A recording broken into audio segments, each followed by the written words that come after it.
Gordon Meggison. I've been an artist since 1973, so I've been at it a while, and I seem to have a real affinity for the land. I love the whole wet, stormy nature of Florida, the changeability, and even the flatness of it.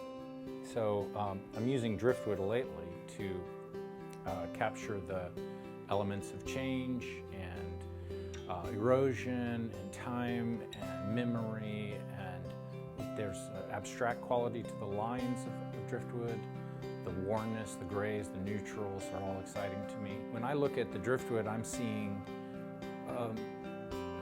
the atomic energy inside the very still object is still moving, is still changing. So it's change and process, and yet it's not apparent until you look deeper below it.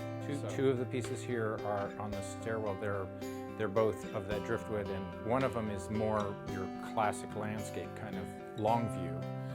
The surf coming in around the tree and that sort of thing, early morning. I used to like to go very early in the morning on a full moon so that the tide would be coming in at the same moment that the sun was rising up. So, you know, timing it just right, paying attention to the tides. And I'd be in there knee deep in water as the tide's coming in, and the light is just right so that it's giving that warm, glowy sort of morning light. We're entering the 21st century. We're going into a more, I think, modern abstraction point of view, a more simplified, pared down dialogue with our environment. As far as I'm concerned, I also want to explore that pared down, Zen-like way of living and looking at space. And so space is a big part of what I'm doing. I find what I like to do is actually go there, be at the site, either Talbot Island or even I get up to Jekyll sometimes, and walk the beach early, just capture everything, go around the object. So I'll have maybe 20 shots of one piece of driftwood and in different, the waves coming in at different times and so forth. So I wind up with this huge library of pictures to work from.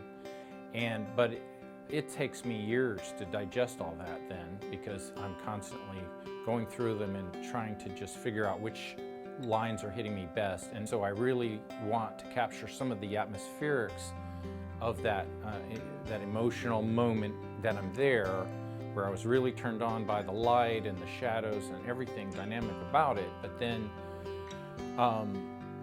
you know, it allows me a launching point too, to add something to that.